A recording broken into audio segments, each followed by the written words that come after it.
Sili beitute yen paiti leches jangin. Yen la jangin la chuka ba fande lenge. Sili beitute yen leches jangin. Yen la jangin la yen dem lenge. Sili beitute yen paiti leches jangin. Yen la jangin la chuka ba fande lenge. Sili beitute yen leches jangin. La jangin la yen dem lenge. Sili beitute yen paiti leches jangin. La jangin la chuka wana dem lenge. Sili beitute yen leches jangin. La jangin la yen dem lenge. Sili da beitu koli yen paiti leches jangin. Yen la jangin la chuka wa kende blenge. Sili beitute yen leches jangin. La jangin la yen dem lenge. Sili da beitu koli yen paiti leches jangin ya. Yen la jangin la ya kadem nande blenge. Sili beitute yen leches jangin. La jangin la yen dem lenge. Yen dem bleng da yen nimil josan da yen. Yen la jangin la ya kadem blenge. Sili beitute yen leches jangin. La jangin la yen dem lenge.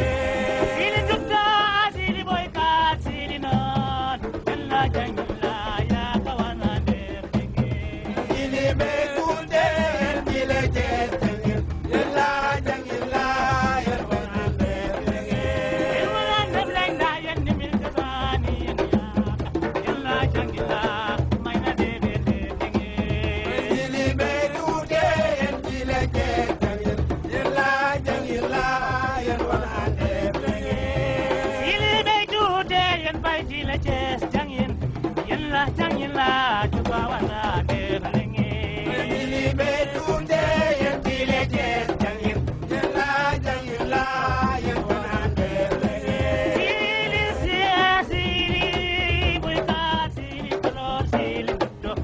Yen la jangin la chuka wa kende blenge. Sili beitute yen leches jangin. La jangin la yen dem lenge. Sili yen tu yen da ba ho chacha. Yen la jangin la yen dem nan dem blenge.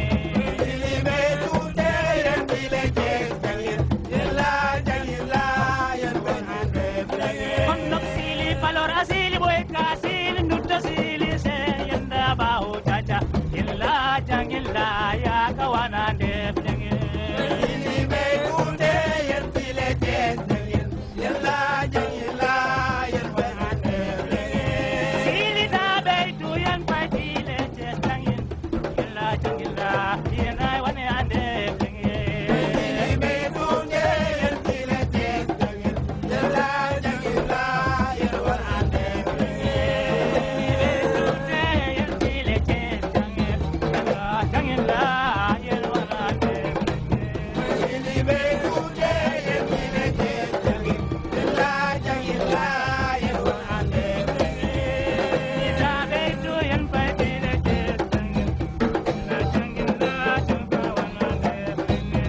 Sili beitute yen leches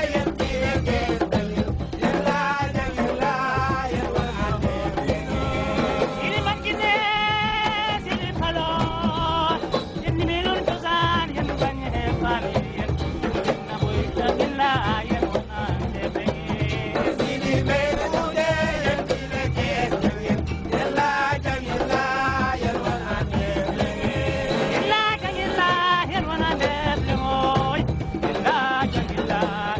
yen dem lenge. Sili beitute yen leches jangin. La jangin la yen dem lenge.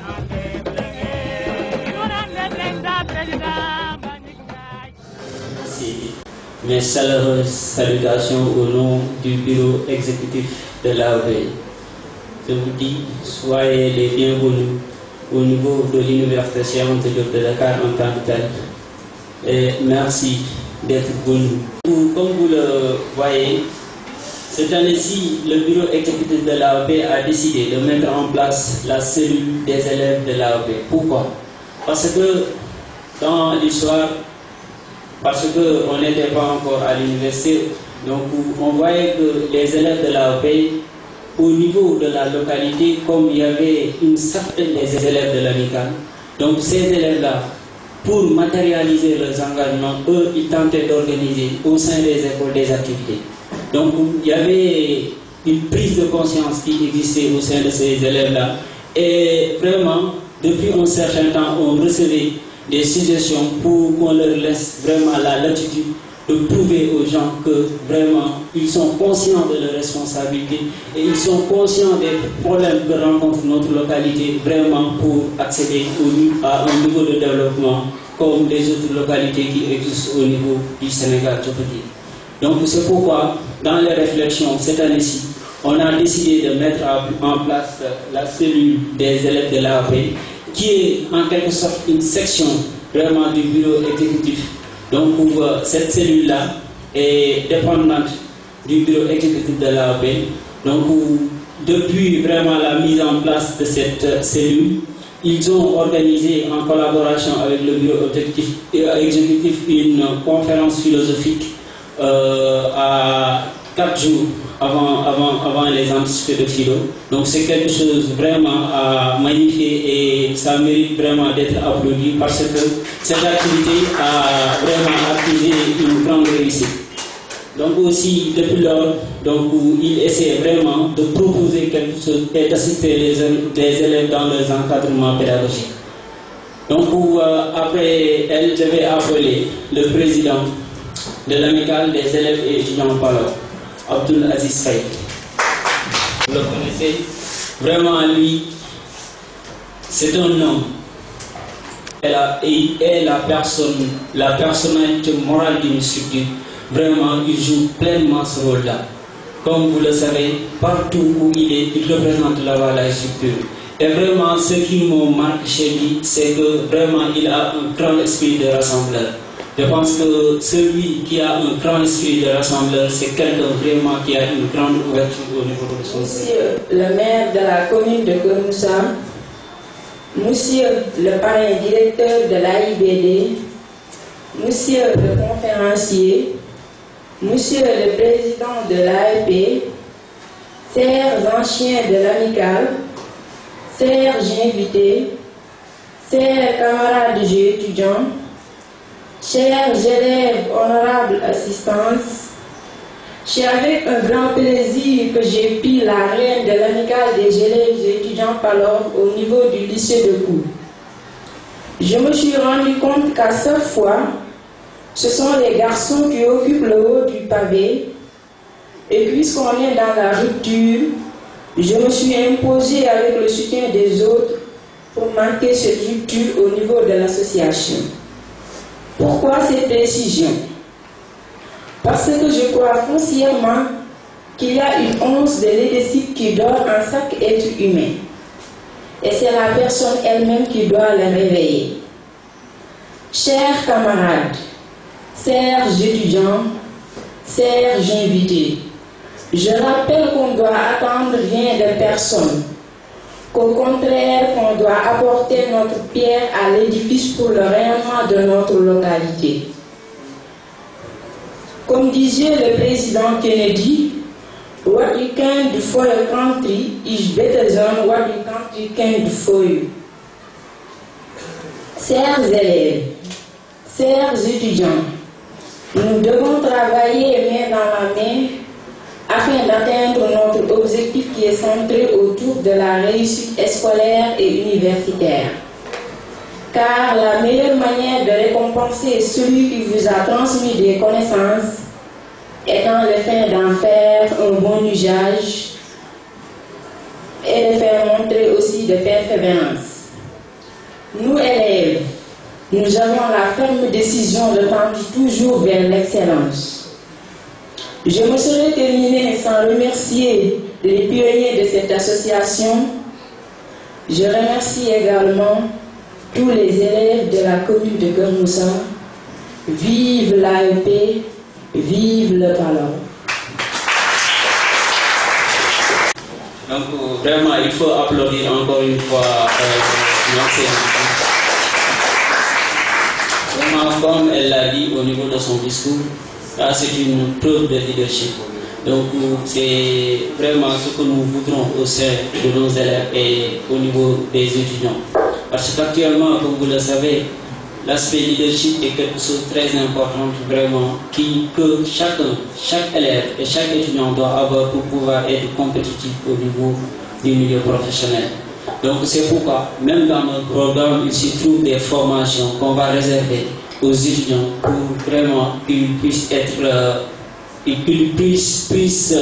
matérialiser leurs compétences une fois au niveau du milieu professionnel. Pourquoi? Parce que actuellement, comme vous le savez, donc dans le milieu professionnel, il y a ce qu'on appelle l'aspect compétitif qui est de plus en plus mis en exergue.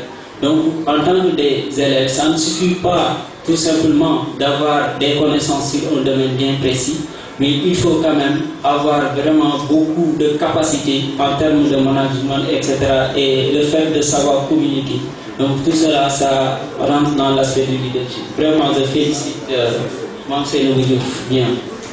Chers camarades étudiants, chers amis, parents, nouveaux bacheliers, chers invités, bonjour. L'AEP a le plaisir de vous accueillir aujourd'hui à l'UCAD dans le cadre de la journée d'intégration édition 2017. Au nom de tous les membres de l'AEP, je vous souhaite la bienvenue et vous remercie de votre présence. Par cette présence, nous éprouvons un immense plaisir et nous saisissons la chance que nous offre cette rencontre historique de communion, de partage et d'apprentissage pour exprimer notre gratitude à l'endroit de chacun se trouvant dans cette salle. Cette occasion me permettra de rendre grâce au bon Dieu et remercier mes chers camarades d'avoir porté sur ma modeste personne leur confiance en faisant de moi leur président. Je vous remercie. À l'image des objectifs qui ont motivé la création de cette amicale, à savoir unir les jeunes élèves et étudiants animés d'un même idéal, créer entre eux des liens d'entente, de solidarité, promouvoir l'éducation dans le monde valeur et contribuer au développement de la culture. Le nouveau bureau exécutif se fixe comme objectif de regrouper les élèves et étudiants valeur dans un cadre d'essence scientifique tout en renforçant la fraternité et la solidarité entre les membres. L'atteinte de cet objectif ne fera par la concrétisation du programme réparti en 3 volets. Volet pédagogique. Accueillir et intégrer les nouveaux bacheliers dans les espaces universitaires, lutter contre les déperditions scolaires, devenues un phénomène majeur dans notre local. Organiser des rencontres d'essence scientifique, des conférences pour participer au renforcement des capacités des élèves et des étudiants. Volet social. La démarche d'un local pour loger les étudiants palor constitue la plus grande priorité du bureau exécutif. Nous organisons des activités d'échange, de communion pour renforcer davantage les liens de solidarité et de fraternité. Volet culturel. Nous comptons organiser un grand événement intitulé Week-end culturel Parole dans les villages où nous allons faire matérialiser la culture et organiser des activités citoyennes pour participer davantage à l'épanouissement culturel et citoyen de la localité. Ainsi, l'amicale ne ménagera aucun effort pour réunir les conditions qui permettront aux étudiants d'atteindre la réussite. Il est vrai que nous rencontrons des difficultés dans l'exercice, mais rassurez-vous, nous allons donner le meilleur de nous-mêmes pour cultiver l'esprit de solidarité et pour redorer le blason de l'amicale. Je vais saisir l'occasion qui m'est offerte aujourd'hui pour lancer un appel à tous les membres de l'amicale ici présents à se regrouper davantage autour de cette dernière pour qu'on puisse ensemble apporter des solutions à nos problèmes et pour que l'amicale puisse retrouver sa force. Chers camarades, je vous incite à vous armer davantage de courage, de sérénité, de témérité et d'abnégation pour que vous puissiez être compétitifs dans l'espace scolaire et universitaire sénégalais. Je ne vais conclure mon discours sans remercier M. Momassis, maire de Keur Moussa, qui ne ménage aucun effort pour nous soutenir dans l'organisation de nos activités. Nos remerciements vont également à l'endroit de notre cher parrain, M. Abdoulaye Boy, directeur général de l'AIBD, qui a été très réceptif à notre égard et qui n'hésitait à nous soutenir moralement et financièrement pour l'organisation de cette activité. Qu'Allah nous le rend au quintuple. Enfin, je ne finirai par féliciter les anciens qui ont conclu depuis 2003 que aucun de nous, en agissant seul, ne peut atteindre le succès. Parole de Mandela. C'est pourquoi ils se sont donnés corps et âme pour mettre en place cette amicale que nous avons héritée aujourd'hui. Chers anciens, soyez remerciés par ces mots. Un grand merci à tous les invités qui, malgré leurs préoccupations personnelles, ont répondu présents à cette activité pour partager avec nous ce moment solennel. Que la fête soit belle. Donc, comme vous l'avez entendu tout à l'heure, nous remercions la représentante des élèves, Palor, et le président vraiment de l'association de l'amicale des élèves et étudiants Palor.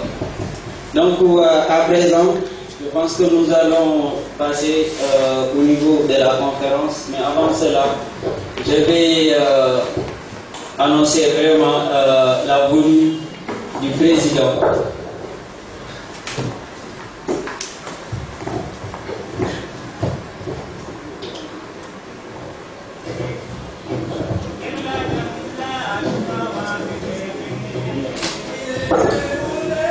Donc nous félicitons vraiment le président de Secobekam qui a bien voulu venir aujourd'hui partager avec nous, venir répondre présent à l'invitation de l'amicale.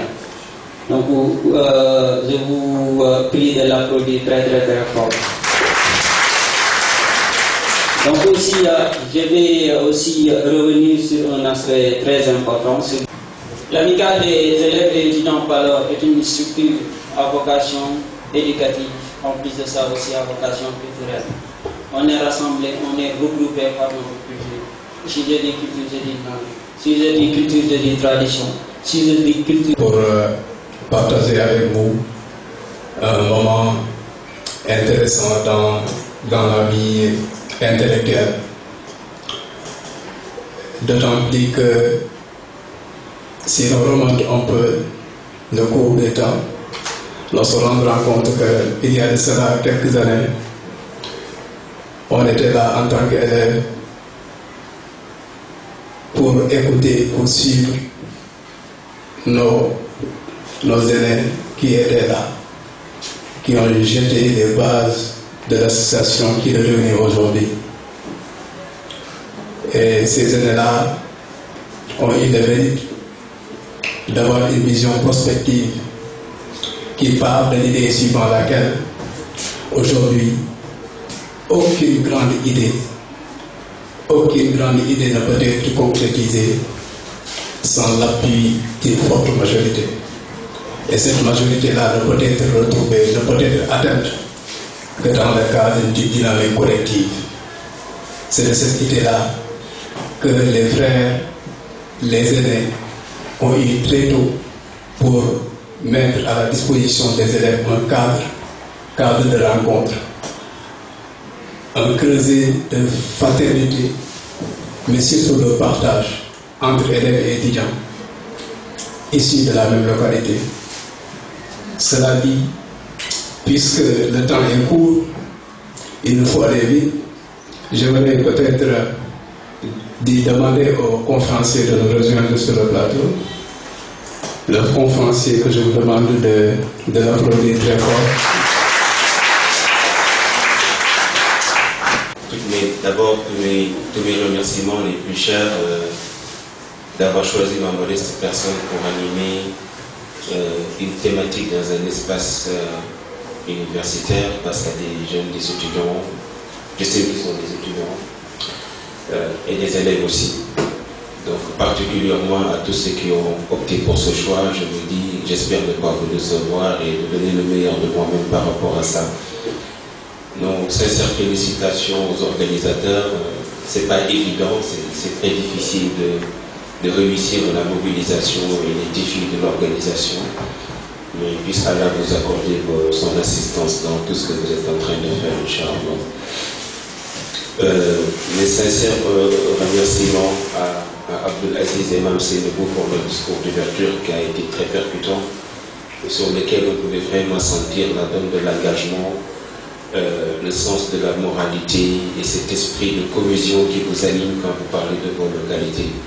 Et je pense que tout ceci, mis dans un contexte, porte l'importance qu'il y a que lorsqu'on est issu d'un terroir, que l'on puisse garder, ne serait-ce qu'à un moment donné, le sens de nos origines. Parce que le source de notre renouveau est une dimension de la personnalité humaine qui est d'une importance capitale. Je pense que vous comprendrez à travers ces discours que vous savez qui vous êtes. Savoir qui l'on est, c'est savoir d'où l'on vient. Et de d'où l'on vient se trouve la source de notre identité culturelle et de repères. Et je pense que c'est ça qui va être le fondement premier de ce qui va être développé tout au long de ce débat. Étant donné que le temps qui nous était imparti étant très limité, je vais directement aller dans le vif du sujet, tout en mettant en exergue de la complexité du thème, que ce soit philosophique, épistémologique, sociologique ou même anthropologique. Je me dis que rien que le simple fait de débattre sur l'structuration du thème peut être l'objet d'une conférence, d'un panel ou d'une table ronde. L'éducation en tant que matière à part entière signifierait à elle seule à débattre parce qu'il y a énormément de choses à dire sur la problématique de l'éducation. De l'autre côté aussi, cette culture qui devrait être le fondement de notre développement est complètement parfois porté en ombrage à cause d'un système éducatif qui n'est pas du tout en corrélation avec nos réalités socioculturelles. Ceci dit, la question que je me pose, parce que je me plais à manier les questions pour me retrouver, parce que quelle que soit la situation où vous vous trouvez en tant que jeune, je ne me satisfais pas quand vous avez la réponse, mais je suis plus tranquille quand vous savez la question que vous devez vous poser face à la situation où vous êtes. Et face à ces situations aujourd'hui sur les défis de l'éducation, est-ce que vous êtes à un niveau d'analyse et de critique au point de vous dire quelle est la question que nous devons nous poser dans ce qui nous est offert aujourd'hui comme produit en matière d'éducation? Il y a des concepts qui pour moi sont très simplistes. Quand j'entends parler on est trop en avance, on est trop en arrière, pour moi ça ne signifie rien en avance. Pour moi ça ne signifie rien en retard. Pour moi, le plus important c'est que après avoir revu les choses, après avoir analysé les choses, après avoir mis chaque chose à sa place, quelles sont les priorités? Encore je reviens à l'importance de pouvoir poser des questions là où il faut et quand il faut. Où est-ce que nous en sommes et d'où est-ce que nous étions partis? À l'entendement de beaucoup de jeunes, quand on parle du source dans le passé de ce qui était, on a presque l'impression que la vie des Africains commence à partir des indépendances. On aurait même vu des spécialistes dans des panels commencé l'histoire du Sénégal avec la pénétration de la France au Sénégal. Il y en a même, j'ai vu, j'ai été présent dans des rencontres où l'histoire politique du Sénégal a commencé à être citée à la fin des conquêtes coloniales. Mais en ce moment, la question c'est de quelle Afrique on parle. Et où est-ce qu'on doit situer une Afrique avec des problèmes d'éducation quand des siècles et des siècles, les mathématiques et les sciences avaient leur origine africaine. Et que même le chiffre 0 que vous entendez parler en arithmétique ou en mathématiques était le nom d'un célèbre mathématicien égyptien. Et que ces théorèmes et que les algorithmes qu'il utilisait ont été à la base de la création des pyramides. Dans l'agriculture, dans l'agronomie. Et que cette Afrique dont on parle, que ce soit dans le Coran ou dans la Bible, c'était une Afrique.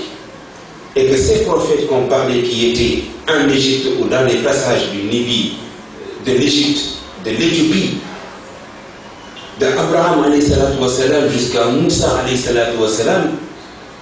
mais c'était des hommes noirs de l'Afrique qu'on parlait.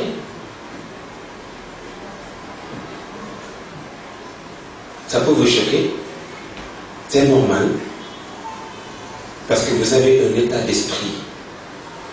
Je ne suis pas en train de parler de contenu programmatique d'histoire et de science, mais je suis en train de vous parler d'une manière de penser. Parce qu'aujourd'hui, si votre manière de penser, c'est qu'à droite, vous êtes colonisé par les Arabes qui doivent vous dire c'est quoi la foi et la religion, mais à gauche, c'est l'Occident qui doit vous dire comment vous devez vivre un système social. C'est que là, on n'est pas prêt à aller ensemble dans le même chemin. Parce que tu peux bien être arabe, mais ta manière de penser peut ne pas être islamique. Certaines choses peuvent être arabes, mais ça peut ne pas être islamique. Mais comme certaines choses peuvent être purement sénégalais ou sérères, et ne pas forcément être musulmanes aussi. Et c'est là où la question de la culture que vous m'avez mis dans le thème rend les choses un peu plus épicées, en fait. Avant de continuer, j'aimerais vous entendre dans la salle. Est-ce que maintenant nous sommes dans la même longueur d'onde? C'est surtout le monde derrière, au fond. J'entends pas les frères et les sœurs qui sont au fond derrière. Est-ce que vous me comprenez le niveau où je parle? Que je lève la voix beaucoup plus? Effectivement, oui. Là, je sens que vous me comprenez. Et qu'il était important de préciser ces dimensions-là. Et vous voyez, dans Nation Nègre et Culture, quand Cheikh Anta Diop se pose la question, je ne sais pas par quelle manifestation du Saint-Esprit cette Égypte noire est devenue blanche sous la plume des Occidentaux. Il y a une question de réconciliation à nos origines d'abord, parce que si tu ne sais pas qui tu es, tu auras les sérieux problèmes de savoir qu'est-ce que tu dois savoir.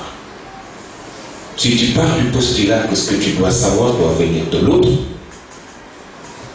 tu n'es pas prêt à aller loin. On parle de l'éducation comme étant une seule orientation d'une culture occidentale. Oui, l'Occident a développé une culture éducationnelle. Là, je suis en train de revoir les choses dans un autre contexte. Avant tout, avons-nous une culture de l'éducation? Si oui, laquelle? Comment on a été éduqué? Comment les connaissances nous ont été transmises? Je vois ici des Sérères, j'entends des Diouf, j'entends des Pouilles, j'entends énormément. Mais si je vous posais 3 ou 4 questions sur les fondements de la culture sérère, je suis sûr que j'aurai énormément de problèmes pour avoir des réponses exactes. C'est vrai ou c'est faux? C'est de là qu'il faut partir. Un peuple ne s'éduque pas sur la base de la civilisation de l'autre. Ce n'est pas une question de racisme, c'est une question de logique. De logique. Parce que nos réalités socio-culturelles ne sont pas celles du Japon. Les peuples qui se développent avant tout préservent l'excellence de ce qu'il y a dans leur culture. Nous, nous en perdons, mais nous n'en revisons pas. Combien de facteurs présents dans nos réalités ne sont pas soumis à la critique? Que ce soit sociétal, que ce soit organisationnel, que ce soit même dans notre manière de vivre. Sortez et marchez 3 km dans les rues de Dakar, et qu'est-ce qui vous frappe? Regardez les manières dont les bâtiments se chevauchent quand vous marchez dans les rues de Dakar. Regardez des quartiers où il n'y a pas de canalisation d'eau. Regardez la manière dont on gère les ordures dans la rue. Et ça, on le dit dans un pays qui aujourd'hui, à Dakar, compte combien d'universités? Au vu de ça, je ne peux pas parler d'un peuple qui éduque. Il y a moins de 2 ans de cela, la voyante Salvador a failli fermer l'université Cheikh Anta Diop de Dakar. Sur la base d'un rêve, d'une possibilité qu'un avion peut tomber là-bas. Les parents sont venus chercher leurs enfants.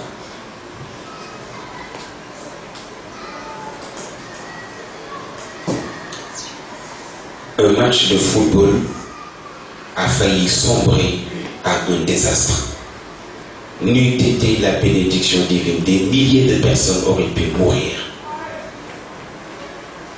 Quand vous voyagez de région à région, vous voyez des véhicules qui ont plus de 40 ans d'âge, qui portent 200 kilos à tel point que la voiture est penchée sur un côté. Et cette voiture va rouler à 100 km à l'heure pour parcourir des distances allant parfois de 300 km. Mais il dépasse des policiers qui les laissent passer.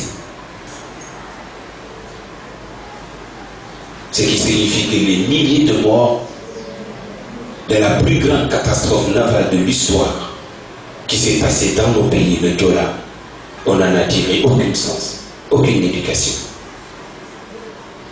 C'est dans ce sens qu'il faut d'abord commencer par parler de l'éducation, dans la dimension comportementale de l'humain et de l'homme que nous sommes. Quand je suis rentré dans cette université, la première chose qui m'a choqué, c'est la manière dont les étudiants dessinent et écrivent sur les murs comme ça leur plaise.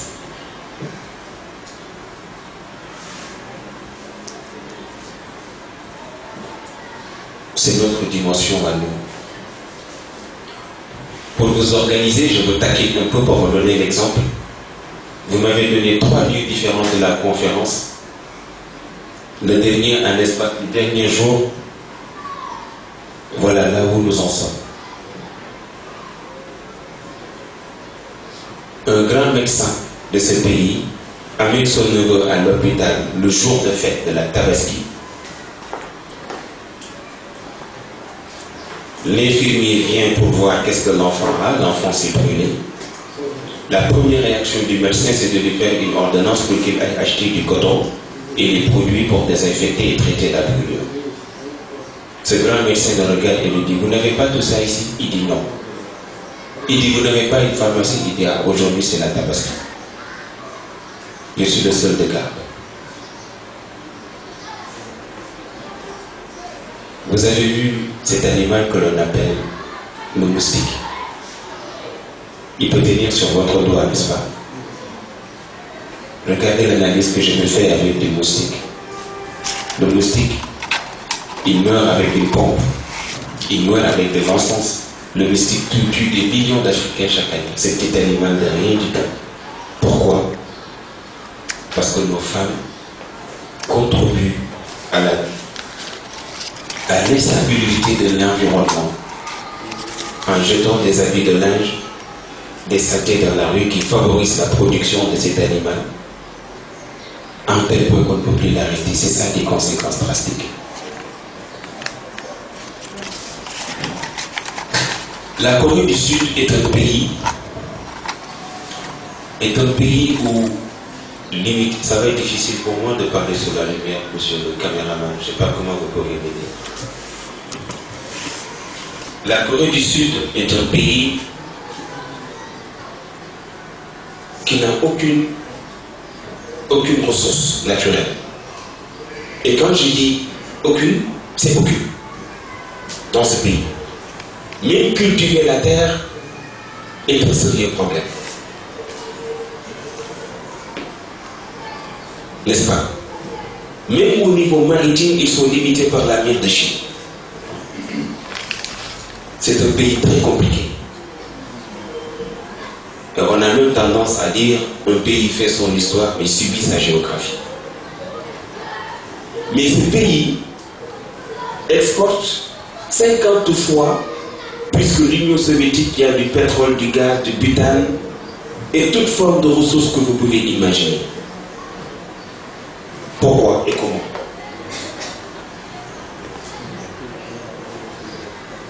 Parce que la Corée du Sud aujourd'hui exporte la valeur naturelle la plus riche du monde. Et je vous pose la question, c'est quoi? Vous connaissez la Corée du Sud? Vous connaissez la Corée du Sud? Hein? Je sais qu'au moins, si je demandais de lever la main, ceux qui possèdent un produit de la Corée du Sud, la moitié de la salle vont lever la main. Ils ne comprennent pas l'histoire de ce pays. Levez la main ceux qui ont un téléphone Samsung. Levez la main ceux qui ont un téléphone Samsung. Levez vraiment la main. Voilà. Et voilà un exemple. C'est la Corée du Sud. C'est de là où viennent les téléphones Samsung. C'est eux. La marque Samsung est coréenne. Aujourd'hui, la Corée du Sud vend en technologie et en informatique ce qu'aucun pays développé ne fait. Alors que laissez-moi vous dire une chose, il y a moins de 50 ans, la Corée du Sud avait le même PIB que la Somalie. Dans les années 80, c'est le Ghana qui offrait à la Corée du Sud des graines de semences pour l'agriculture. Dans les années 80, le Ghana appuyait l'agriculture de la Corée du Sud. Mais pourquoi ce pays est allé si loin? Pourquoi? Je vous raconte une histoire d'un de mes oncles qui est spécialiste au niveau des eaux et forêts, qui est allé en Malaisie et qui est revenu. Et j'aime bien échanger et observer la géopolitique et l'avancement des pays. Qu'est-ce que mon oncle me dit? Il me dit, quand je suis allé à la Corée du Sud, ce pays a fixé son développement sur la base de nappes. Ils le transforment. Ils ont sorti une politique. Ils utilisent les graines, ils utilisent l'écorce, ils utilisent les tiges. Ils l'ont mis dans la technologie. C'est le palmier. Et quand il a vu tout ce qu'ils étaient en train de faire, il a dit aux gens, mais moi je connais bien le palmier, je ne savais pas que ça pousse ici. Les experts lui disent, ça ne vient pas de notre pays. Et il leur dit, et où est-ce que vous avez vu ça? Ils l'ont dit dans une région d'un pays de l'Afrique de l'Ouest qui s'appelle la Casamance. Même la marque de voiture qu'ils conduisent, les roues sont faites à base de l'arbre de palmier. Aujourd'hui, quand vous posez la question à l'Indonésie, la propulsion de développement précoce, il vous parle d'éducation, dans une dynamique d'évolution perpétuelle.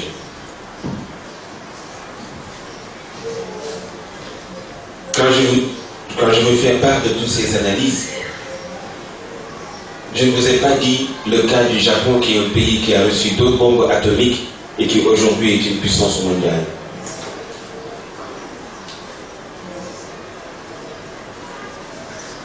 Je ne vous ai pas parlé de la Chine qui a connu des famines, des situations de famine au point que des gens mouraient dans la rue. Aujourd'hui, les commerçants chinois occupent la plus grande avenue de Dakar. Et tous les produits qu'ils vendent, les Sénégalais sont capables de le produire dans le cadre de l'entrepreneuriat. Maintenant, ce qui est triste, c'est que si vous observez tout ce qui est dans cette salle, il n'y a rien qui a été fait dans votre pays. Observez ces ventilateurs, les ampoules. Parfois même, il y en a parmi vous qui portent des chaussures qui viennent de Turquie, de Chine, de l'Inde. L'ensemble de la totalité de ce qui doit faire notre identité, nous ne nous rendons pas compte que ça a une dimension économique, que ça a une dimension religieuse, ça a une dimension de personnalité. Vous vous retrouvez dans des conférences internationales, chacun porte des habits, des tissus, des chaussures faites de son pays. Nous, les Africains, on vient avec des habits qui viennent de Chine, d'Asie, de Turquie, et on est là assis. Première réflexion que m'a fait un ami qui m'a dit, je comprends maintenant pourquoi quand tu voyages, tu es toujours en 2 pièces. Je dis pourquoi? Il m'a dit, je suis allé dans une conférence, les Nigériens, les Béninois, tous les autres étaient habillés en traditionnel, c'est moi le Sénégalais qui suis venu en costume. Question de mentalité. Et la question est de savoir, comme Allah nous l'interpelle dans sa verset du Coran,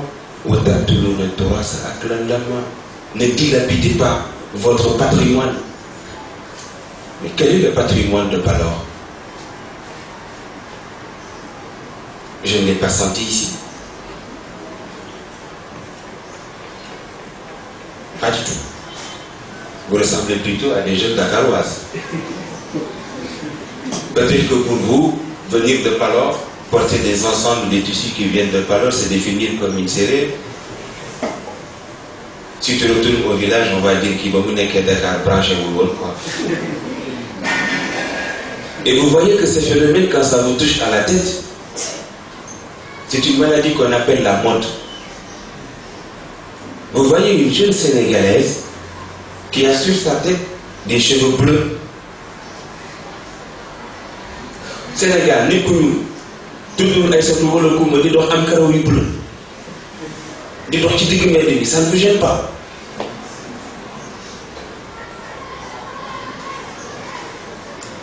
Il faut se poser des questions. Et ça, c'est un problème culturel. Maintenant, qu'est-ce qu'il nous reste? Et où est-ce qu'on va y aller? Premièrement, l'éducation et ce que nous offrons en matière d'éducation doit correspondre à nos réalités. Moi, un jeune qui vient de Palor, qui me dit qu'il va aller étudier après son bac, est-ce qu'il a fait le lien entre ce qu'il doit apprendre et l'impact que ça doit avoir de là où il vient? Est-ce que vous vous êtes dit dans vos têtes, je vais aller être ingénieur agronome parce que le sol de Palor est riche et qu'en tant qu'ingénieur agronome, je peux relever les défis de l'agriculture dans la zone où j'habite? Ou bien que je vais aller faire médecine pour relever les défis de santé publique qu'il y a dans ma zone au niveau communautaire? Si chacun d'entre vous, en tant qu'étudiant, se dit, les études que je vais faire, je sortirai de l'université avec un projet de ma localité, dans un secteur bien déterminé, et au fil de ma vie, je ferai tout pour que ce projet-là se réalise. Poser un lycée d'excellence, développer l'agriculture, l'échantillonnage d'un système d'élevage très simple, renforcer les mémoires de la culture de cette zone, de Palor, à Moul, à Poul, à toutes les zones environnantes qui sont là, relever une cartographie de cette identité-là. Que demain, nos enfants puissent se retrouver à avoir des références qui leur appartiennent. J'ai fait l'être moderne, d'accord. Mais ma mémoire, je le ferai sur la tradition ou les contes éducatifs qui se passaient dans ma localité. Je vais aller interviewer plus de 50 jeunes qui vont me transmettre des connaissances. Mais c'est comme ça qu'on maintient vivant le patrimoine d'une nation. Mais on apprend plus Victor Hugo. Quiconque d'autre dans nos sociétés et nos espaces. On ne se développe pas avec la mentalité de quelqu'un d'autre. et on se développe avec notre vraie source d'identité. La question c'est que même si je termine mes études, l'association c'est salutaire et je suis très content de savoir que vous êtes en train de vous battre. Et je sais que ce n'est pas facile, croyez-moi, je vous comprends. Mais il ne faut pas vous laisser limiter par le manque de moyens au point de vous dire qu'on ne va pas poser des jalons. Ma question c'est, est-ce qu'il y a un programme de vacances une fois au retour au village? Quel est le programme? Qu'est-ce qui va être fait? Qu'est-ce qui va être fait pour les jeunes que vous avez laissés là-bas? Est-ce qu'il y a un programme d'encadrement prévu pour les jeunes qui doivent aller au lycée? Comment les orienter? Pour cette année, des jeunes qui ont eu le bac, qu'est-ce que l'association compte faire pour eux? Comment les orienter à l'université? Quel thème ils vont prendre? S'ils doivent venir à l'université, quelles sont les décisions que nous, les organisations, décisions qu'on doit prendre pour eux? La problématique de l'hébergement, la question du traitement des santé, des étudiants qui viennent. Un jeune qui n'a jamais quitté Palor, qui a son corps qui vient à Dakar, le dépaysement est total. Comment faire pour l'adapter? Je suis en train de poser des axes programmatiques sur lesquels j'aimerais avoir des réponses au point que je me dis à partir de maintenant, je me considère comme membre de l'association des étudiants de Palor. Mais je n'aimerais pas que ce soit une définition parabolique qui existe comme ça, mais j'aimerais vous voir dans le sens que cette association, ça m'a tellement marqué quand je vous ai entendu que malgré mon programme chargé, j'ai décidé de venir parce que je porte énormément d'espoir sur les organisations des ressortissants des localités, loin de la capitale. C'est important. Aujourd'hui, on observe beaucoup plus de réussite scolaire dans le monde rural que dans les grandes villes. Mais je pense que ça, il faut le préserver. Pour moi, c'est d'une importance capitale. D'espace.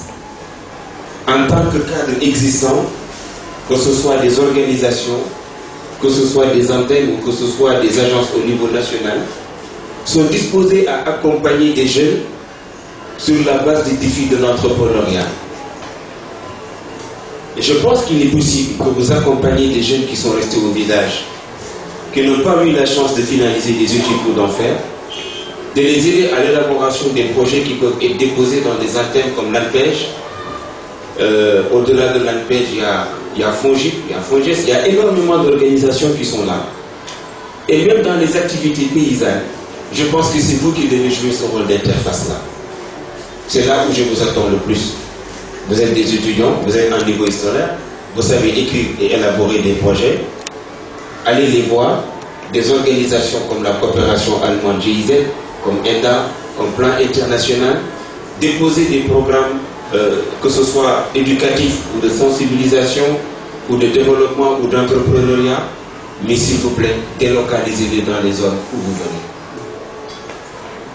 Faites la cartographie de toutes les personnes ressources que vous connaissez dans ce pays qui sont originaires de Palor. Organisez-les autour de rencontres, mais faites déjà un dossier, un état des lieux. Vous m'avez juste envoyé un document, un texte, c'est pas mal.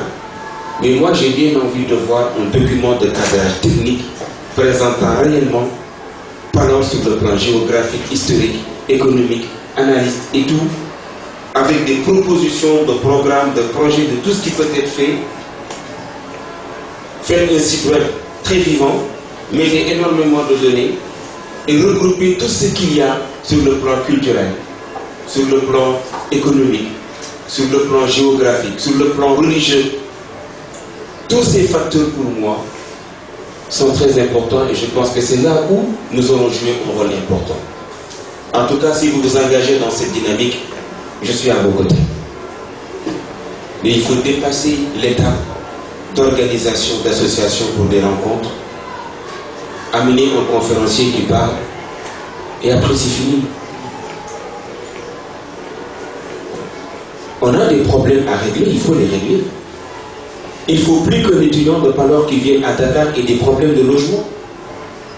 Qu'une étudiante qui vienne de Palor, qui est malade, ne sache pas où aller se faire soigner.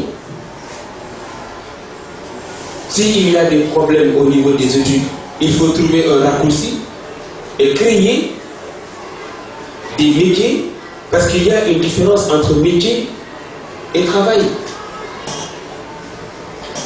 À Dakar, il y a beaucoup de chercheurs de travail, mais il n'y a pas d'hommes de métier. Et même arriver à délocaliser des espaces de formation pour les jeunes, afin de les aider à sortir des situations difficiles que nous tous nous connaissons. Et c'est de ça que je suis en train de mettre l'accent particulièrement. Donc, il y a énormément de programmes, de projets pour les jeunes. Il faut beaucoup s'informer au niveau du ministère de la Jeunesse, des agences nationales, et voir une fois au retour, mettre en place un comité des anciens et des sages et les écouter, prendre leur avis et contribuer à ça. Pourquoi pas même le projet de la réalisation d'un documentaire sur Palor. Je pense que là, il y a énormément de choses sur lesquelles nous pouvons mettre l'accent et le développer, Inch'Allah. Autre piste de réflexion qui me semble très importante, c'est dans le cadre de vos études. Il est vrai que les perspectives ne manquent pas, mais beaucoup de jeunes comprennent très mal les débouchés des matières dont ils sont en train d'apprendre. Mais moi, je vous dis que aujourd'hui, pour être opérationnel dans le cadre de l'entreprise, la première chose qu'il ne faut pas d'abord négliger pour l'étudiant de ces siècles-là, c'est d'abord les barrières linguistiques. Aujourd'hui, être étudiant et ne parler que français, ça ne sert à rien du tout. D'abord, ça commence à Dakar. On dit que le pétrole est là, les multinationales commencent à ouvrir des bureaux un peu partout. Mais si vous n'êtes pas bilingue, vous n'irez nulle part. Le minimum, c'est le français et l'anglais. Au British Council, 3 mois, 6 mois intensifs de cours, vous avez le maniement de la langue, c'est pas compliqué. Mais si vous préférez acheter du crédit, chaque année vous achetez un nouveau téléphone, smartphone, ce n'est pas une priorité à l'éducation financière. L'éducation financière, c'est de mettre d'abord votre argent à ce qui vous profite le plus. Il y aura un moment, vous aurez assez d'argent pour acheter autant d'habits, autant de maquillage, autant de parfums, autant de téléphones que vous voulez. Mais pour le moment, chaque moyen que vous avez doit vous servir à booster, à aller de loin votre domaine de compétences. Donc, premier fondement, la maîtrise des langues, aussi bien le français que l'anglais. Ça je vous dis, je suis en train de parler des B.A.B.A. L'autre chose qui est primordiale, c'est l'outil informatique. Mais quand je vous parle d'informatique, je ne suis pas en train de vous parler de Facebook et d'Internet et des réseaux sociaux. Je ne parle pas de ça. Je ne parle même pas de Word, d'Excel, de PowerPoint. Ça, c'est des instruments. Mais l'informatique en tant qu'outil où vous êtes capable de faire quelque chose de concret avec. D'une manière, je vous donne un exemple, je parle de la maîtrise des logiciels existants. Tu ne peux pas être aujourd'hui un spécialiste évoluant dans un cadre de bureau. Tu dois faire des statistiques, tu ne maîtrises aucun logiciel des statistiques. On va vous le demander. Vous devez faire des documents de présentation de vos rapports. Vous devez avoir une toute petite base en infographie. Comment monter une image, comment bien présenter un document. Ça, c'est primordial. Vous devez faire des états financiers, mais vous devez être bon en Excel. Mais je ne vous dis pas Excel comme ça, à la légère. Et aujourd'hui, jamais dans un siècle comme le nôtre, jamais dans un siècle comme le nôtre, il a été autant facile d'acquérir des connaissances. Vous pouvez tout apprendre par Internet. Alors c'est là où je vous invite à former des clubs de travail, où les informaticiens vont former des gens en informatique, les comptables vont initier les littéraires en comptabilité, les littéraires vont initier les autres en technique de rédaction, et ensemble comme ça on s'entraide, les choses vont aller très vite. Mais aujourd'hui on est à l'ère de la polyvalence dans la dynamique de la compétence. Tu ne peux pas évoluer en entreprise en te disant je ne sais faire qu'une telle chose. Tu n'iras pas loin. Les gens veulent des résultats, on investit cher, les ressources humaines coûtent cher et ça raréfie. Vous risquez de ne pas être très compétitif. Surtout quand vous êtes maintenant, aujourd'hui, tu as face à des étudiants qui ont du mal à s'exprimer en français. Alors là, c'est catastrophique.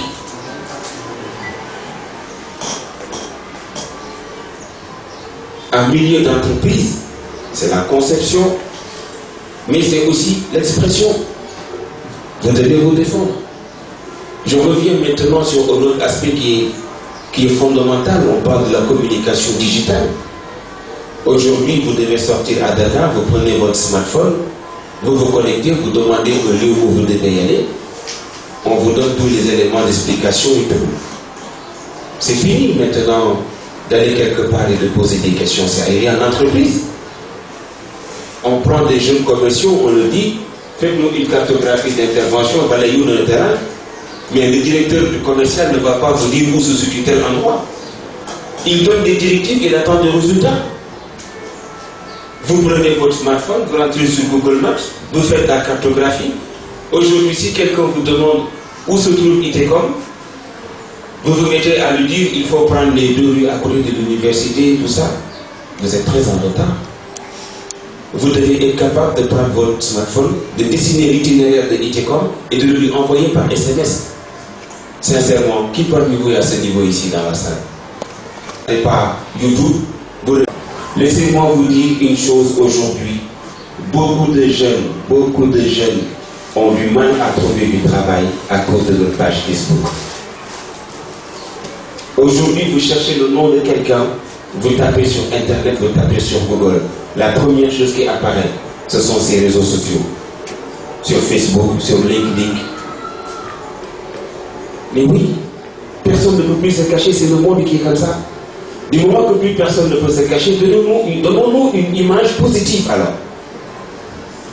Mais quand quelqu'un me demande du travail, de travailler dans mon entreprise, et que quand je rentre dans sa page Facebook, je ne vois que c'est sorti dans les gaietés, dans les khawarés, raconter des tasses de thé, raconter des livres et du n'importe quoi. L'image que la personne a de vous, c'est celle qu'elle voit. Qu'il faut quand la personne se maquille, chaque 2-3 jours, elle change son profil avec une nouvelle robe ou un nouveau maquillage. Mais quand est-ce que cette personne a le temps d'être une intellectuelle? Présentez-vous pas comme une personne, présentez-vous comme un étudiant, si vous êtes étudiant. Parlez de vos domaines de compétences, d'intervention, de ce qui vous intéresse. Aujourd'hui sur YouTube, vous avez tous les cours possibles existants dans les universités du monde. Tout. N'importe quelle science, vous rentrez sur Internet, vous avez même droit à des espaces où on vous fait des cours en ligne, en direct, gratuits. Jusqu'au multimédia, les enseignements sont gratuits. Les forums au centre culturel, chaque année, on voit l'équivalent de milliards dépensés pour améliorer le système éducatif sur des programmes gratuits, des bourses de la francophonie, de la Confégeste. Il y a énormément. Au Sénégal, chaque année, on retourne des millions ou des milliards d'argent destinés au financement et à l'activité des jeunes. Mais les jeunes ne viennent pas demander ces financements. Pourquoi? Parce qu'ils sont mal organisés, mal structurés. Votre organisation, il faut le faire.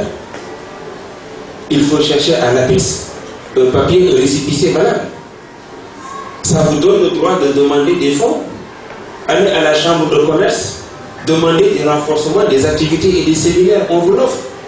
Allez à la Confégeste, demandez des formations en leadership, en entrepreneuriat, on vous le donne, c'est gratuit.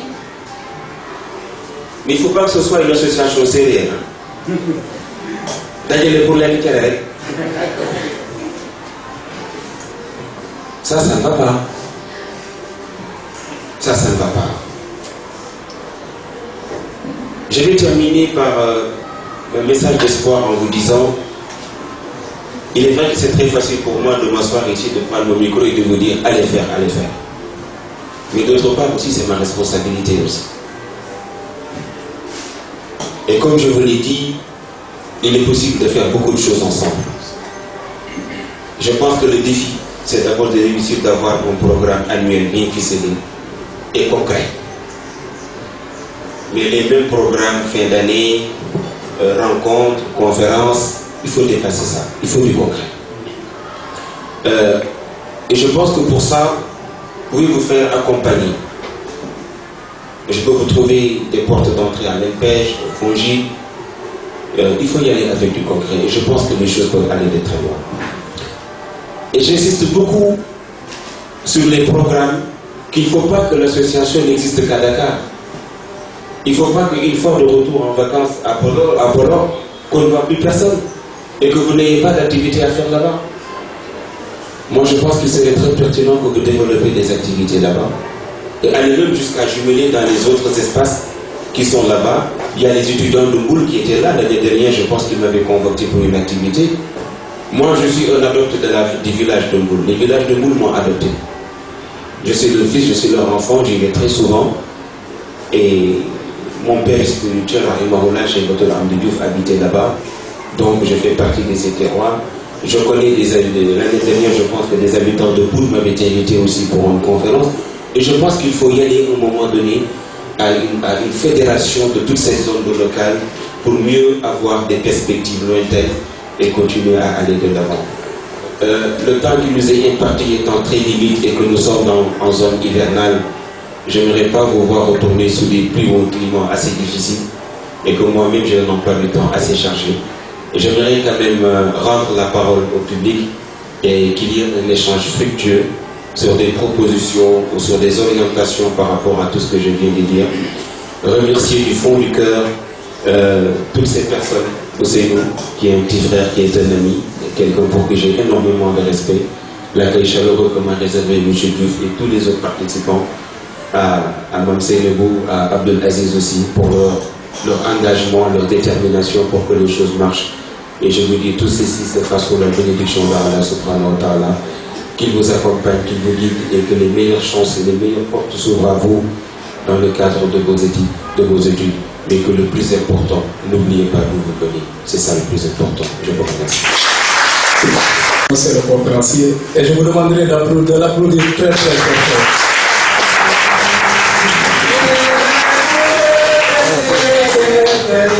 Là, je disais à l'entame de mon propos que peut-être que je n'ai pas eu l'occasion de lire votre CV. Je me suis limité à vous présenter en tant que formateur en leadership et en management, mais je suis sûr que la bonne présentation qu'on aurait pu faire de vous, c'est de vous dire tout simplement que vous êtes un savant. Donc, la parole est à M. Babacar Diouf. Babacar Diouf, des élèves étudiants. Alors, moi-même, j'ai été président de cette association il y a cela quelques années. Je mesure la peine, je mesure le sacrifice que vous avez consenti pour organiser cette manifestation, qui du reste, après, on peut dire quoi lié à l'organisation, à l'absence des autorités communales et à l'absence surtout des anciens élèves, des anciens étudiants alors. Je parle d'anciens parce que les précurseurs de cette amicale, ils sont là. Ils sont dans les villages, ils sont dans les régions. Donc il fallait les informer, les inviter. Mais je vous comprends, c'est la première fois que l'amicale des élèves étudiants alors organise une journée culturelle à ce moment de l'année, au mois d'août. Donc ça se comprend. Donc je ne sais pas de justifier leur absence, mais il faut les comprendre. Je ne peux pas parler aussi à leur nom parce que je suis étudiant. Donc je vais d'abord commencer à vous féliciter. Franchement, le bureau, vous abattez un travail extraordinaire. Et j'ai eu vent avant-hier que maintenant, dans quelques semaines, Inch'Allah, l'amicale des élèves étudiants alors aura un appartement ici même à Dakar. C'est confirmé, donc c'est quelque chose que vraiment, quand j'ai entendu parler de cela, j'avais les larmes aux yeux. Parce que ça a été notre combat depuis 2007. Donc c'est vous, monsieur Diouf, vous, monsieur le Président, vous avez réussi là où nous avons échoué. Donc, toutes nos félicitations. Pour réussir le défi collectif, il faut passer par le défi individuel. Nous avons été envoyés à l'école par nos parents qui n'ont pas eu la chance de faire des études comme nous. Ils ont souffert d'un manque. Et ils ont dit, il faut envoyer mon fils à l'école pour résorber ce gap. Ils nous ont envoyés à l'école, certains ont réussi, d'autres non. Nous qui avons la chance de réussir, je vous dis bien c'est une chance. Croyez-moi. Moi, c'est juste une parenthèse. La classe où j'étais à l'école, à km 50, j'ai partagé une classe de CI avec plus de 60 élèves. Nous sommes deux rescapés, deux. D'autres sont devenus des maçons, d'autres des électriciens. Ils n'ont pas échoué dans l'avion. Chacun a sa légende personnelle pour parler comme quoi ils sont en train de réussir leur légende personnelle. Moi qui ai la chance de réussir, d'arriver à ce stade de l'éducation, ou bien de l'instruction, est-ce que je dois dire que personnellement j'ai réussi et je vais trouver un boulot, me marier, avoir un salaire et je m'en, passez-moi l'expression, je m'en fous de là où je viens? Ce serait un lamentable échec. Une réussite essentiellement personnelle est un lamentable échec. Donc, pour répondre à la première question, c'est que nous avons des défis. Nous sommes à l'université. Nous sommes à l'ère des diplômes, comme on dit. Nous devons réussir. Nous devons apprendre. Faire tout pour avoir accédé au niveau de Master 2, s'inscrire en thèse, c'est ça le défi individuel. Mais le défi individuel ne suffit pas. Il faut un défi collectif. Pour répondre au défi individuel, pour réussir, monsieur le conférencier nous a parlé de nous. Donc il y a un seul élément pour réussir, il faut être au nombre de son temps. Nous devons être des hommes de longtemps, c'est-à-dire apprendre l'informatique, apprendre le droit, apprendre la géologie, les mathématiques et tout ça. Mais ça ne suffit pas. Le grand défi, c'est le défi collectif. Et nous souffrons de cette maladie. Nous, le parole regorge d'intellectuels. Je sais que maintenant nous avons des sous-préfets, des enseignants, des docteurs en mathématiques, tout. Mais ça ne se sent pas. Ça ne se sent pas parce que nous avons dit que, allez, donc maintenant, j'ai les diplômes, j'ai mon salaire, je m'en fous. Je ne prends même pas le temps de conseiller mon jeune frère ou bien ma jeune sœur de s'orienter dans les études. Nous faisons tous la même chose. Tous, le conférencier l'a dit tout à l'heure. Vous avez mon bac, vous allez faire droit ou bien anglais. Point. C'est comme me disait mon père. Il y a un droit anglais, droit anglais. Maintenant, et ça se comprenait parce que nous n'avions pas d'anciens à l'université. Moi qui suis ancien, entre parenthèses, j'ai un jeune frère qui a le bac. Il y a un bac S ou bien un bac L. Mais il y a des filières nouvelles comme on dit. Le conférencier l'a dit tout à l'heure. Nous ne pouvons pas continuer à faire toujours la même chose. Ce serait, comment dire, soporifique. Et ça n'est pas. Donc nous, étudiants, aidons nos frères sont sur deux points essentiels. Vous avez en premier lieu insisté sur la nécessité de diversifier les disciplines scientifiques, s'ouvrir aux autres disciplines. Il n'y a pas que la science juridique, il n'y a pas que l'anglais comme filière. Il est temps aujourd'hui de nous ouvrir aux autres disciplines scientifiques sur lesquelles monsieur le conférencier est revenu tout à l'heure. Et vous avez peut-être ce que j'ai retenu de votre discours et qui a étayé certains propos du conférencier. C'est la belle maxime d'Aimé Césaire que vous nous avez gratifié tout à l'heure en nous disant qu'il y a deux manières de se faire. Le repli sur soi-même et la démission dans l'universel. Aujourd'hui, on est dans l'ère de la mondialisation, de l'ouverture et de la globalisation. Donc, toute propension. Je suis très, très, très content en voyant notre conférencier d'être là avec nous. Aujourd'hui, on s'est trompé. C'est-à-dire qu'on devait donner le conférencier une crête et il va nous expliquer tout ce qu'il est en train de nous questionner. En entrant dans la salle tout à l'heure, je me disais que je vais rentrer à différer ma montre. Mais lorsqu'il a débuté l'homme fort que je vais l'appeler aujourd'hui dans notre soirée, vous voyez, ça sonne là. le portable est en train de répondre à ce que je disais tout à l'heure. Je voulais rentrer. Mais je ne pouvais pas être privé à ce débat. Franchement, monsieur, je vais dire à tous les étudiants de l'ADICAL d'aller vers ce monsieur-là. Et il ne faut pas le laisser. Je sais qu'il a un agenda très chargé. Mais il faut aller vers lui. Pour avant les Européens, en Wolof, on parle Maliden Diwan Pelé. Je vous rappelle, je suis un fruit du département arabe à l'université Saint-Antonio. Mais malheureusement, j'ai pris le but depuis la petite porte pour aller enseigner le français. C'est malheureux. Vous allez me comprendre. Bon. Là, quand le Wolof dit Maliden Diwan Pelé, mais le mot Diwan, c'est là. Qu'est-ce qu'ils ont fait lorsqu'ils sont venus ici pour nous imposer mais aussi le culture, même le comportement. Allez là-bas au sud, là où je sais. Mais en regardant la population, on disait que nous sommes en Mauritanie ou bien Algérie. Même le comportement, très important. Mais aujourd'hui, on ne peut pas identifier un Palor à Dakar. On ne peut pas identifier, en commençant par moi-même. Quand vous me voyez, est-ce que ils ne doivent même pas comprendre si je peux parler pour là? Nous allons passer la parole à Raymond. Excusez-moi, j'ai du mal.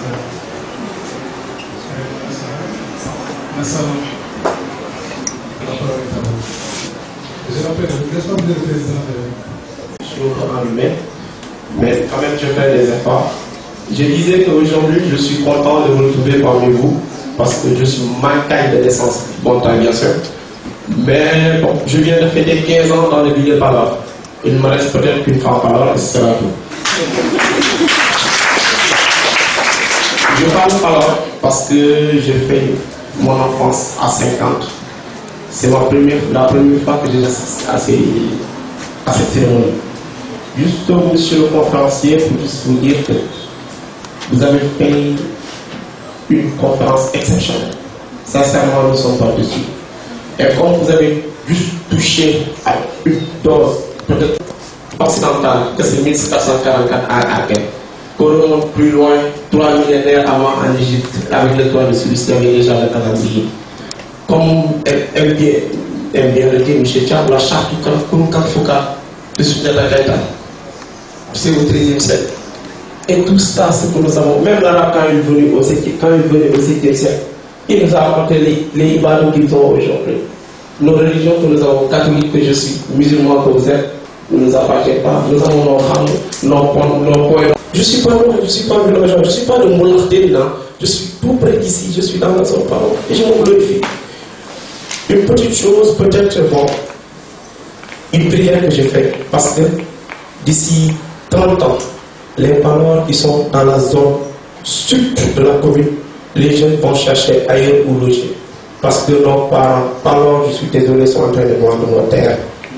Moi, en Mancagne, j'ai des terres maintenant à 50. J'ai des amis, le papa ont vendu leurs terres. S'il vous plaît, nos parents Palors, les terres que nous avons, on les conserve pour que la jeunesse puisse y rester. Et que si l'opportunité se présente, faisons comme nos parents peuvent, vendons les terrains, donnons à nos enfants qu'ils puissent aller à l'extérieur, étudier et revenir. Merci à l'Assemblée. Merci pour tout. Monsieur Dawa, monsieur de la parole. C'est juste deux interventions que je voulais parler. À travers ce qui nous lie, ce qui nous a amenés ici, ce qui a fait que nous soyons rassemblés ici autour de nous. D'abord, avant de continuer, je vais dire que je vais parler un peu de CR. Pourquoi je vais parler de CR? Parce que c'est l'amicale des étudiants paloristes. Des étudiants, c'est l'association, l'amicale des élèves et étudiants palor. Pour cela, bon, depuis lors, je n'ai pas entendu de mot c'est ce que je me dis Yari et de Rénégawa. Voilà, en fait, l'importance en est que ici nous sommes dans un milieu qui est tellement péjoratif. Quand je dis cela, parce que nous sommes dans un secteur très en arrière. Pourquoi je dis cela? Notre localité, c'est à nous de le développer. C'est à nous d'initier toutes les innovations pour qu'on puisse aller en avance. Donc, nous, pour utiliser les affaires, quand nous partons de la culture. Merci beaucoup. Merci beaucoup. Merci, monsieur. Une question allant dans le sens des enjeux qui guettent de plus en plus notre localité. Ma question est la suivante. En quoi le recasement des villages de Falak comme Barak, Kessorat et une partie de Kateli et l'implantation de l'AIBD dans une partie de notre zone peuvent-elles engendrer des conséquences sur la culture Falak? Ouais, bonjour tout le monde. Il faut commencer d'abord par la salutation. Et monsieur le conférencier, justement, moi je ne vous connais pas. Pour la première fois, je vous ai rencontré. Mais par la curiosité, je vous ai écouté. J'ai enregistré, j'ai capté. Et je pense que j'ai pratiqué davantage. Mon intervention par rapport à ce sujet, d'abord, s'articule autour de deux idées fortes que j'ai lu Kierkegaard, j'ai lu aussi Victor Hugo. Kierkegaard nous a appris que l'intellectuel doit mourir avec un livre à la main. De toutes ces remarques significatives portées sur ma modeste personne, si ce sont des intentions, puisse Allah les accomplir de mieux. Et ceci m'interpelle à toujours redoubler d'efforts pour aller de l'avant et depuis vous décevoir. Je pense que c'est dans ce sens qu'il faut prendre en considération quand on porte sur vous des propos allant dans le sens d'estimer la personne que vous êtes. Je vous en suis éternel, je vous en serai éternellement reconnaissant et je vous remercie du fond du cœur. Je pense qu'il y a énormément de choses qui sont ressorties de Babacar, Papis, en passant par Raymond, Abdou, Mohamed à la fin qui est intervenu sur des aspects techniques. Je pense que c'est fondamental. Pour moi, Babacar, vous n'avez pas échoué. Vous avez posé des jalons que les autres ont continué. C'est comme ça qu'il faut voir le travail organisationnel. Personne ne peut venir à un moment faire tout. Peut-être que si vous n'aviez pas bien travaillé, les autres ne réussiraient pas aujourd'hui à apporter un autre édifice. Et c'est là où l'organisation des sens des priorités est importante. Si vous venez prendre le travail à bras le corps, à cœur, vous allez vous fatiguer, vous allez disperser vos énergies, vous ne réussirez pas. Les choses se construisent étape par étape. Et chaque génération devra être fière de ce qu'il a réalisé. Et les remarques que Babacar a fait sont très pertinentes, ce qui prouve que vous êtes sur la bonne voie. Et qu'un pays devrait être fier que les générations qui viennent soient meilleures que ceux du passé. Mais c'est comme ça qu'on dit le développement. Mais ici, on a trop tendance à croire qu'on ne sera jamais comme les autres qui sont passés avant nous, mais c'est comme ça qu'on n'évoluera pas. Moi, aujourd'hui, ma fierté, c'est de voir mes enfants être plus diplômés, plus formés et mieux érudits que moi. Parce que c'est comme ça qu'ils pourront plus servir le Sénégal. Mais il faut que chaque génération qui vient soit au-dessus d'une autre génération. Mais où est-ce qu'on va aller? La catastrophe sera totale. Donc c'est à vous, les premiers pionniers, de réussir à tracer les voies que les autres auront suivies, qui est primordial. Et pour ça, les félicitations comme les remerciements se valent aussi de votre côté. Des remarques ont été très pertinentes, mais je pense que la question du patrimoine foncier sont des sujets très délicats qui méritent un véritable dialogue politique. Le dialogue politique répond à une démarche socio-anthropologique très claire. Le fait, ça a toujours été un problème, l'histoire des bradages des terres avec des normes, parce que ça a toujours été le cas dans l'évolution de tous les pays du monde ont vécu ça. Au moment de faire des choses, on trouve des gens sur leur terre, ils n'ont pas les moyens, des niveaux d'investissement qu'il faut y aller. J'ai entendu aussi nous féliciter et remercier le directeur de l'AIBD, mais je pense que chaque programme ou chaque entité organisationnelle a ce que l'on appelle un volet responsabilité sociétale de l'entreprise, la RSE. Je viens de 10 jours de séminaire intensif à Saint-Louis, au niveau des grands domaines du Sénégal. Ça a été l'objet d'un débat intéressant dans la mise en place des processus de management, de développer un volet RSE.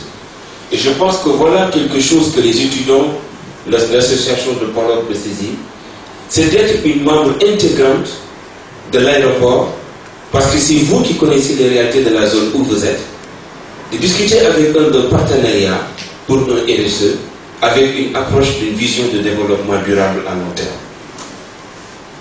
Parce que quoi que l'on puisse dire, ça peut vous être autant bénéfique que ça peut leur être bénéfique. Mais à condition que quand on parle de partenariat, c'est que tu as ta part, j'ai ma part. Mais un partenariat où toi tu prends tout et que moi je perds, ça ne peut pas s'appeler partenariat. Mais on peut poser des jalons concrets. Organiser une activité, une rencontre, avec des proposals pertinents. Allons voir le directeur de l'AIBD. L'aéroport s'est installé sur nos terres. Des gens qui ont de l'argent veulent investir et vont arracher nos terres. Si nous n'avons pas de moyens économiques de résister à ces situations, nous serons contraints de vendre nos terres. Demain, nos enfants ne vont rien hériter de nous. Ce qu'il faudrait d'abord faire, c'est de recenser les terres et les classer sous patrimoine collectif. Ça, c'est possible. Deuxième élément, demander un RSE compatible aux réalités de ce qu'il y a dans la zone. Demander à l'AIBD combien d'écoles et de lycées on va construire dans la zone. L'aéroport peut le financer. On veut un lycée technique à Palor. L'aéroport peut le financer. On veut un système de reboisement dans la zone. L'aéroport peut le financer. On veut un système de maraîchage à très haut niveau. L'aéroport peut le financer.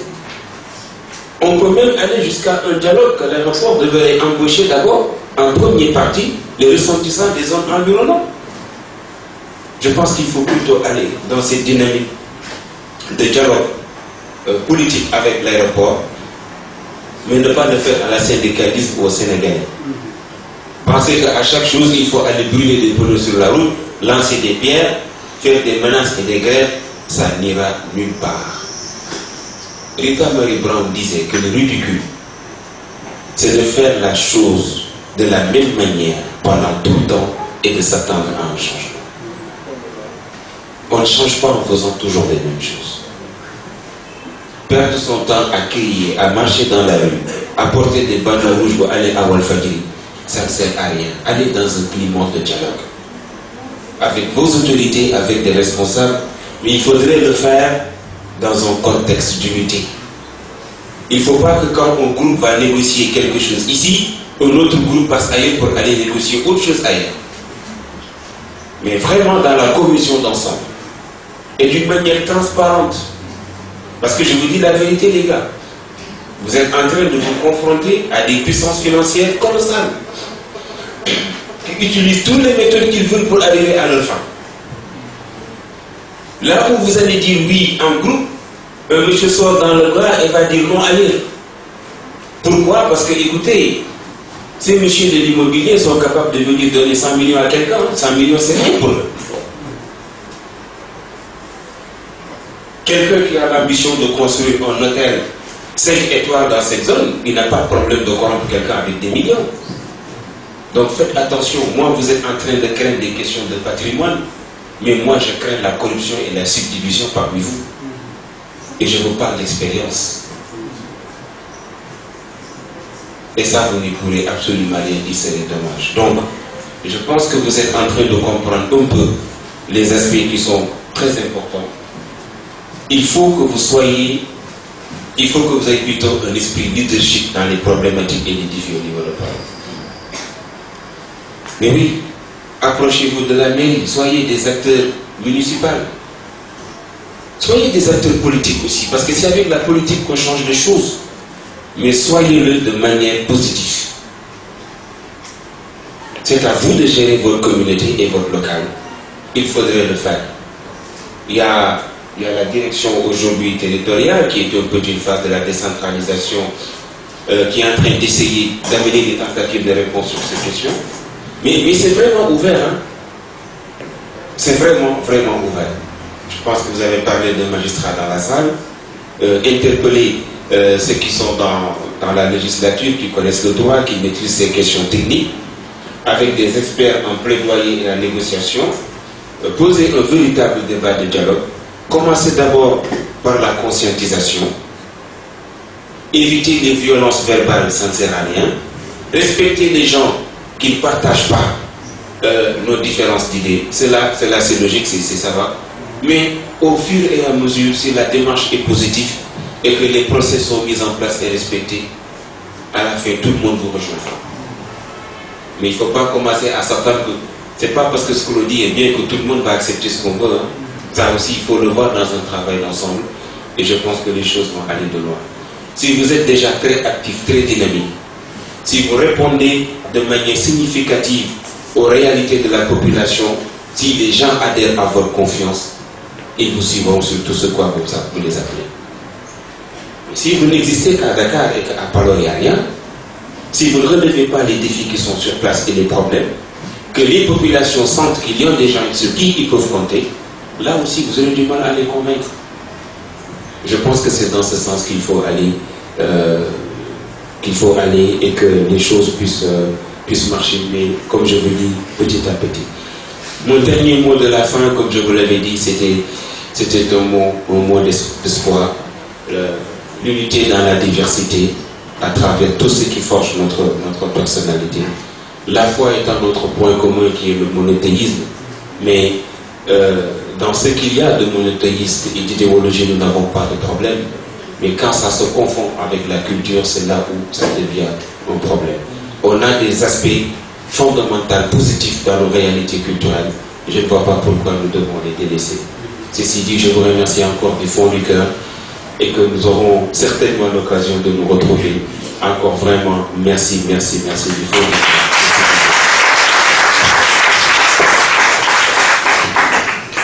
Donc merci monsieur le conférencier. Je suis au conseil que vous avez bien voulu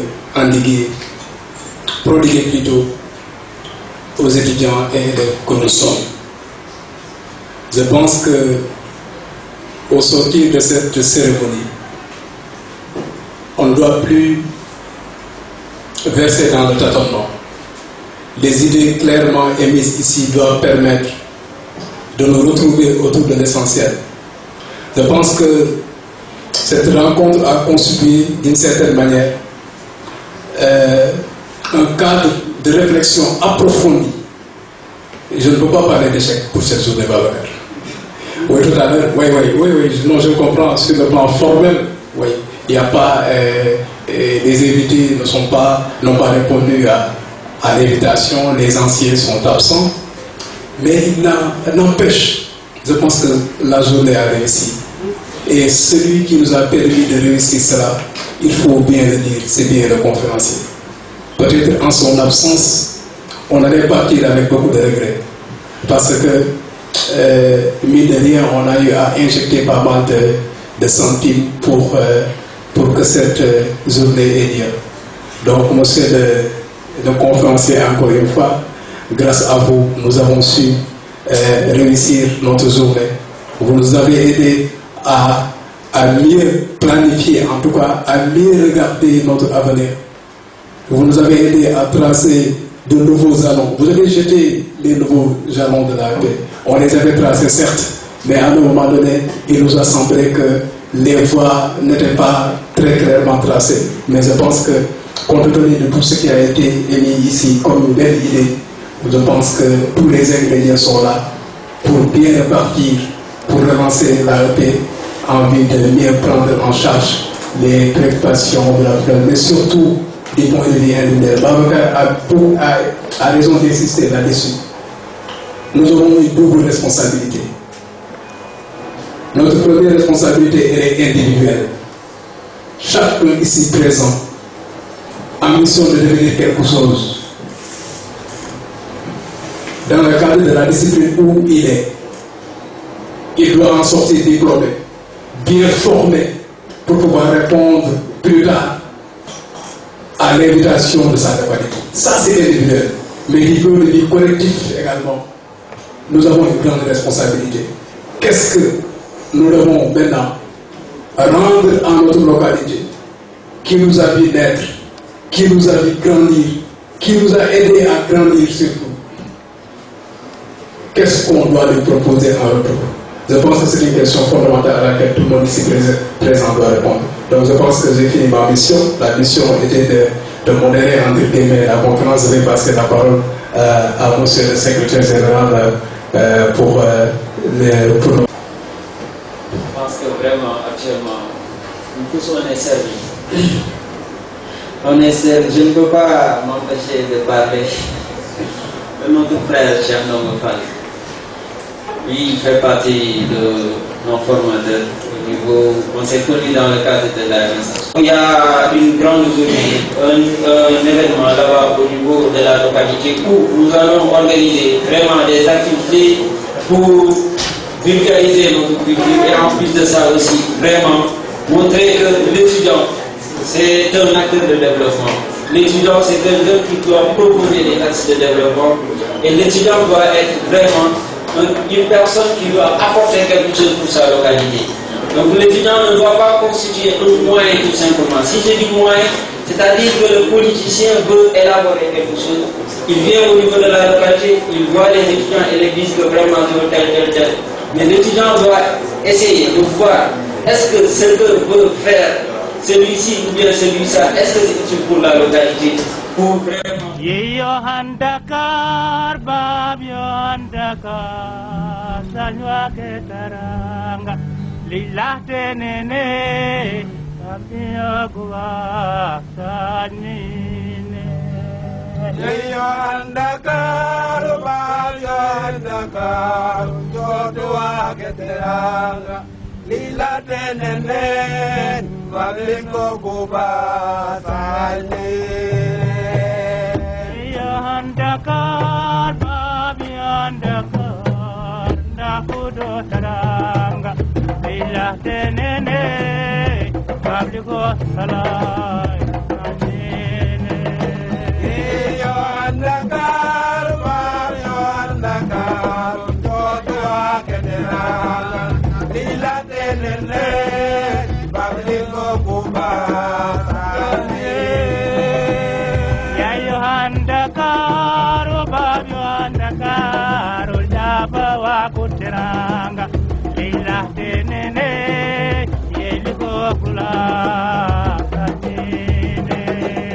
Iyo Dakar, babi Dakar, jodo aketeranga, ilah tenene, babi go kuba. Ilah tenene. Kula sa yonde ba min ya yola tenene